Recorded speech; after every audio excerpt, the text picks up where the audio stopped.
నమస్తే. సింగర్ మంగ్లీ ఈ మధ్యకాలంలో వార్తల్లో నిలిచింది. మంగ్లీ బాధితులు అంటూ చాలామంది రోడ్డునెక్కిన పరిస్థితి కనిపిస్తూ ఉంది. మంగ్లీకి కాబోయేటువంటి మరిది అంటే వాళ్ళ చెల్లెలికి భర్తగా కాబోతున్నటువంటి మరిది వీళ్ళు చెప్తున్న ప్రకారం రమావతి మధు ఇన్వెస్ట్మెంట్ చేస్తే మీకు అత్యధిక లాభాలు వస్తాయని నమ్మించడంతో వివిధ రకాలుగా వాళ్ళు భూములను అమ్మిర్రు, కొందరు ఇల్లు అమ్మిండ్రు, చాలా మటుకు లక్షలు పెట్టిర్రు.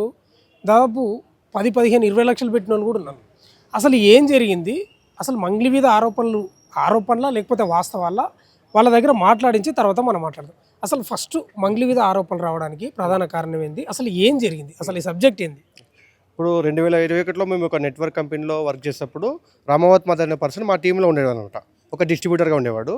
అప్పుడు 2021 లాస్ట్లో ఎగ్జిట్ అయిపోయినాడు, రీజన్ చేసిపోయినాడు. మళ్ళీ మాకు 3 years వరకు కనిపించలేదు. మధ్యలో ఒక బిజినెస్ ఉంది బ్రదర్ అని చెప్పి ఫోన్ చేసేవాడు. ఏంటని చెప్పి అడిగితే మళ్ళీ క్లారిటీ ఇవ్వలేదనమాట. 2025లో మా దగ్గరికి వచ్చాడు సార్. అది జనవరి 30-31 కర్నూలు ఒక రిసార్ట్ బుక్ చేసి మిమ్మల్ని అందరినీ కలవాలి, నా దగ్గర ఒక సో బిజినెస్ ఉంది, డిస్కస్ చేద్దామని చెప్పి రిసార్ట్ బుక్ చేశాడు. అప్పుడు అందరం మేము మా కొలీగ్స్ అంతా కలిసి అక్కడ మీటింగ్కి వెళ్ళామన్నమాట. వెళ్ళింటే అక్కడ పిల్లడు ఒక లగ్జరీగా ఒకప్పుడు మా అండర్లో వర్క్ చేస్తాడు అనమాట మా టీంలో. అప్పుడు నార్మల్గా ఉండే పర్సన్ మా దగ్గరికి 3 years తర్వాత వచ్చేసరికి గ్రాండ్గా హంగు ఆర్బాటంతో వచ్చినాడు. అంటే ఇట్లా ఫార్చునర్ కార్లు వేసుకొని, ఒకప్పుడు ఆ పిల్లలకి బైక్ కూడా లేదు, 3 ఏళ్ళు కట్ చేస్తే ఫార్చునర్ కార్లు 3 వేసుకొచ్చినాడు. వాళ్ళ టీం మొత్తం 10 ఫార్చునర్ కార్లు ఉన్నాయి. మళ్ళీ మంచి లైఫ్ స్టైల్తో వచ్చినాడు అనమాట. వచ్చి ఆ రోజు 3-4 లక్షలు ఖర్చు పెట్టినాడు ఒక సింగిల్ నైట్కి.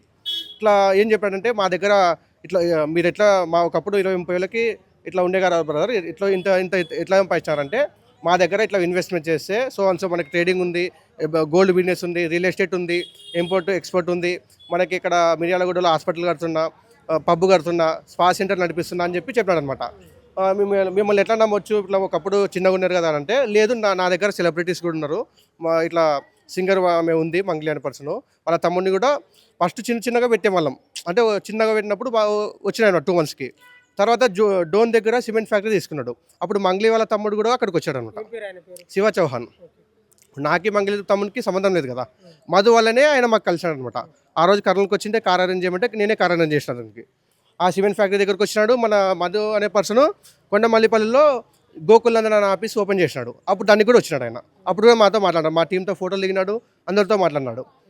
ఇంకోటి ఏంటంటే మన కోకపేటలో అపార్ట్మెంట్ ఉంది. మేము 5-6 సార్లు పోయినాం అక్కడికి. పోయి డబ్బులు అక్కడ ఇచ్చేసినాము, ఒక 2-3 రోజులు స్టే చేసినాం, మళ్ళీ ఇట్లా వచ్చేవాళ్ళం అనమాట.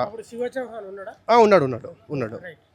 అంటే ఇండివిజువల్ వాళ్ళు సెలబ్రిటీస్ కదండి, మేము సామాన్య పీపుల్స్ కదా, అంత మా దగ్గరికి వచ్చి మాట్లాడేవాళ్ళం, ఇండైరెక్ట్గా చేసేవాళ్ళు అనమాట. మదర్ అనే పర్సన్ వచ్చి ఇంకా ఒక రేంజ్లో మీటింగ్స్ కానీ అవి కానీ ఒక రేంజ్లో చేసేవాడు.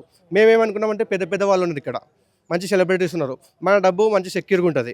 ఇంకోటి ఏమన్నాడంటే, ఒకప్పుడు మదర్ అనే పర్సన్, రమావత్ మదర్ అనే పర్సన్, నా పేరు కూడా మదే అనమాట, మీరు ఒకప్పుడు అప్పటి నుంచి ఇప్పటి వరకు 60-70 వేల జీతం దగ్గరే ఉన్నారు, నేను చూడు నెలలో కోట్లలో సంపాదిస్తున్నా, నా దగ్గర సెలబ్రిటీస్ ఉన్నారు, వాళ్ళ ఇంట్లో వాళ్ళని కూడా నేను పెళ్లి చేసుకోబోతున్నా అని చెప్పి నా ఒక్కంతో కాదు నా టీం మొత్తంతో చెప్పినాడు.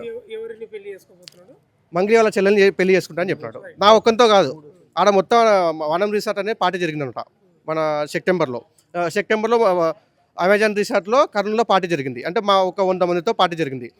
ఆ పార్టీలో ఇట్లా అందరం కూర్చుంటాం కదా, కూర్చున్నప్పుడు సెప్టెంబర్లో చెప్పినాడు అనమాట, అక్టోబర్ 2 కానీ 15వ తేదీ కానీ ఎంగేజ్మెంట్ ఉంటుంది, అందరు రావాలి, ఫిబ్రవరి 15వ తేదీ కానీ పెళ్ళి ఉంటుంది, మీ డోన్ గద్వాల కర్నూలు ఆదోని వీళ్ళల్లా కలిసి 5,000 మంది రావాలా, మొత్తం వెహికల్స్ నేను అరేంజ్ చేస్తా. మధు వాళ్ళ రామావత్ మధు పెళ్ళికి చేసుకోబోతున్నా, నా దగ్గర బ్యాక్ ఎండ్ ఇట్లా ఉన్నారు అని చెప్పి కొన్ని ఫొటోస్ కూడా చూపించినాడు. మిర్యాలగూడలో హాస్పిటల్ పెడుతున్నా, అక్కడ స్కూల్ పెడుతున్నా, పబ్బు ఉంది, జహీరాబాద్లో ల్యాండ్స్ ఉన్నాయి, మస్తు చేస్తున్నా, నేను మా దగ్గర పార్ట్నర్గా ఉండండి, పార్ట్నర్గా ఎంత చేసినానుకో మీ డబ్బులు మేము డబల్ చేస్తాం, ల్యాండ్ ఇస్తాం, ఇంకేం కావాలని చెప్పినాడు అనమాట. ఇంకా మేము మా దగ్గర ఉన్న చిన్న నార్మల్ పర్సన్ ఇంత బాగా గ్రోత్ అయినాడు, సెలబ్రిటీస్తో సంబంధం రిలేషన్లో ఉన్నాడు, ఇంకేం కావాలా మనకని చెప్పేసి మేము ఇన్వాల్వ్ అయినాం. తీరా చూస్తే ఇప్పుడు ఫోన్ లేపట్లేదు, లాస్ట్ 25 days నుంచి ఫోన్ లేపట్లేదు అనమాట. మేము లాస్ట్కి మన గద్వాల ఒక లీడర్ ఉన్నాడు, యూత్ కాంగ్రెస్ అని తిరుమలనే ఉన్నాడు, అతన్ని పట్టుకొని ఇక్కడ సార్ని కలిసాను అనమాట, సుబ్బు సార్ని కలిసినప్పుడు మొన్న వాళ్ళు లాస్ట్ 1 month నుంచి మాకు ఫోన్ లేపట్లేదు, అసలు అడ్రస్ లేదు, ఎక్కడ ఉన్నది కూడా లేదు, అబ్స్కాండెడ్ అనమాట. అప్పుడు మొన్న మంగ్లీ అది న్యూస్ వచ్చినారు, మేము మన మీడియా మిత్రుల ద్వారా న్యూస్ వచ్చింది. అప్పుడు ఆమె రెస్పాన్స్ అయింది, ఎవరికి, సుబ్బు సార్కి ఫోన్ చేసింది, సార్ నాకు దీనిలో సంబంధం లేదు, వాడేవిటో నాకు తెలియదు అని చెప్పింది. సార్ అయినా ఫోన్ లేపలేదు. ఫోన్ లేకపోయేసరికి ఆమె పోయి మన పూజారి నాగేశ్వర స్వామి అని ఫేమస్ అడ్వకేట్ ఉన్నాడు కదా, అతని దగ్గర పోయి కూర్చుంది. ఆ రోజు నేను, ఈ పిల్లోడు, సుబ్బు సార్, ఇంకో కొంతమంది పోయినామన్నమాట. పోతే ఆయనకి నాకు సంబంధం లేదని చెప్పి చెప్పింది. సుబ్బు సార్తో సంబంధం లేదని చెప్పినప్పుడు మళ్ళీ కిందికి వచ్చి, సుబ్బు సార్ మీరు క్లియర్ ఉన్నారు కదా అంటే, క్లియర్ ఉన్నారు సార్, అన్నీ చూపించాం ప్రూఫ్స్. సంబంధం లేనప్పుడు మీ పార్టీకి వాడు ఎందుకు వస్తాడు, సంబంధం లేనప్పుడు మీ తమ్ముడు వాంతో ఎందుకు తిరుగుతాడు, సంబంధం లేనప్పుడు మీరు వాళ్ళ ఇంటికి ఎందుకు పోతారు అని అన్నీ క్వశ్చన్ చేశాను అనమాట. క్వశ్చన్ చేస్తే లాస్ట్కి ఇంకా లేదు వాడు మళ్ళీ అప్పుడు కూడా నాకు దీనికి సంబంధం లేదని చెప్తుంది. సంబంధం లేకుంటే ఇప్పుడు ఆ రోజు డ్రగ్స్ విషయంలో జరిగినప్పుడు ఒక ఆరోపణ చేసింది ఆమె, కేవలం నా ఫ్యామిలీ వరకే నేను పార్టీ చేసుకుంటున్నా, బయట వాళ్ళు ఎవరు లేరని చెప్పింది. ఆ డ్రగ్స్ పార్టీ బయట వచ్చింది కదా, ఫ్యామిలీ అయితే వాడి ఫ్యామిలీ, ఇప్పుడు సంబంధం లేదంటుంది కదా, రేపు ఫ్యామిలీ వరకే పార్టీ చేసుకున్నా అని చెప్పింది ఆ రోజు. వాడు కూడా ఫ్యామిలీ కదా, మరి ఇప్పుడు ఎందుకు వద్ద లేదంటుంది.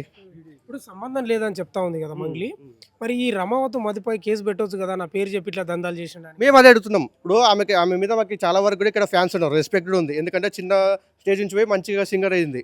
ఇప్పుడు ఈ పొద్దు వాళ్ళకి బ్యాక్ ఎండ్గా ఉంది, మేము 100% చూస్తున్నాం. అది బ్యాక్ ఎండ్గా ఉంది కదా, సంబంధం లేదని చెప్తుంది. ఓకే, వాడు తెలుసు కదా మదనే పర్సన్, మధు దగ్గర పోయి వీళ్ళు నా దగ్గరకు వచ్చి ఆరోపణ చేస్తున్నారు, నువ్వు వాళ్ళ డబ్బులు వాళ్ళకి ఇచ్చేసి మాకు న్యాయం చేయొచ్చు కదా, అట్లా కూడా నీ రెస్పాన్స్ ఇవ్వట్లేదు. అసలు ఏం మాకు తెలియదు, నాకు ఏదో చెప్తారు కదా, అట్లా చెప్తున్నాను ఈ అనమాట. రమావతి మధుతో పాటు శివ చౌహాన్ అంటే మంగ్లీ వాళ్ళ తమ్ముడు కూడా తిరిగిన అని చెప్తారు. వాళ్ళ తమ్ముడికి ఫోన్ చేసి ఎత్తున్నాడా మరి? లేపట్లేదు, ఇన్స్టాగ్రామ్లో మెసేజ్ చేస్తున్నా. ఆ రోజు వచ్చి చెప్పినారు కదా అట్లా చేస్తారు అంటే, నేను జస్ట్ వాళ్ళతో పాటు టెంపుల్కి వచ్చిన అది ఇది అని చెప్పినాడు. టెంపుల్కి ఒకటే, జస్ట్ టెంపుల్కి ఒకటే వస్తే ఒకసారి వస్తావు, మల్లెపల్లి ఆఫీస్కి ఎందుకు వచ్చినావు, మీ బర్త్డే పార్టీకి వాడు ఎందుకు వచ్చినాడు మీ దగ్గరికి, 5-6 సార్లు మీరు ఇన్వాల్వ్మెంట్ ఉన్నారు కదా, మాకు తెలిసి 5-6 సార్లు, తెలియకుండా ఇంకెన్నిసార్లు కలిసినారు అని అడిగామన్నమాట. ఇప్పుడు ఈ రమావతి మధుది ఎక్కడ ప్రాపర్ ఎక్కడ? మన కొండమల్లపల్లి ఉంది కదా, దేవరకొండ, నల్గొండ వడ్డిపట్ల మండలం, పలుగుతాండ విలేజ్ అనమాట. అయితే మీకు గతంలో కొలీగ్ అయినా గతంలో మా టీం అనమాట. మీ ఏం టీం? మీ టీం అగ్రికల్చర్లో నేను టీమ్ లీడర్ సార్ ఇక్కడ నెట్వర్క్ మార్కెటింగ్లో. ఇక్కడ సిటీలేనా? మా సిటీ కర్నూలులో ఉన్నది. కర్నూలు అంటే మా నెట్వర్క్ మొత్తం నా నెట్వర్క్ హైదరాబాద్లో ఉంది, బెంగళూరులో ఉంది, కర్నూలులో ఉంది, గద్వాల్లో ఉంది. మధు మీరు ఇక్కడ కలిసి పనిచేశారు? అక్కడ రెండేళ్ళు కలిసి పనిచేసినాం. కర్నూలులో, హైదరాబాద్లో చేసినాం, కర్నూలులో చేసినాం. అట్లా పరిచయం. తర్వాత కట్ చేసి 3 years తర్వాత వచ్చినాడు అనమాట. అంతా చేంజ్ అయ్యి నాకు ఇట్లా ఉంది, గోల్డ్ వేసుకొని అంటే అంగు ఆర్బాటలతోటి వచ్చినాడు. ఎందుకంటే అట్లా ఉంటేనే కదా మనం మామూలుగా అంటే నా జీతం 70,000, వాడు వచ్చి నాకు నెలలో ₹1 కోటి వస్తుందని చూపిస్తున్నాడు. ఆయన మామూలుగా వస్తే మీరు నమ్మేటోళ్ళు కాదు. సూటు బూటు కార్లు అప్పుడు నా టీం అప్పుడు నేను 70,000 వచ్చేటప్పుడు ఆ పిల్లలకి 15-20,000 వస్తుండే. అట్లాంటిది వచ్చి నీకు 70,000 నీకు వచ్చే 70,000 నా కార్ డీజిల్ సరిపోతుంది, నేను ₹1 కోటి సంపాదిస్తున్నా, నా గోల్డ్ చూడు, నా కార్ చూడు, నా లైఫ్ స్టైల్ చూడు, నా ఐఫోన్ చూడు అన్నీ చెప్పినాడు అనమాట. పెట్టుబడి పెడితే మీకు లాభాలు వస్తాయని చెప్పిండు కదా ఈ రమావతి మధు. మీ దగ్గర మీకు కొలిగ్ కాబట్టి గతంలో ఇంతమంది బాధితులు ఉన్నారు, ఇంతమంది బాధితులు ఎవరిని నమ్మి పెట్టిండ్రు? మిమ్మల్ని నమ్మే ఎట్లా ఎట్లా? లేదు, అందరికి తెలుసు, వాడు అందరికి తెలుసు. ఇక్కడ ఉన్న వాళ్ళలో నెట్వర్క్ మార్కెటింగ్ చేశాను అనమాట. అందరికి అంతా ఒకప్పుడు ఒక కంపెనీలో వర్క్ చేసినాము, అందరికి తెలుసు వాడు. అందరితో రీల్స్ చేసుకుంటా మంచిగా మీటింగ్లో పోయినప్పుడు అంతా కలిసి చేస్తాం అనమాట.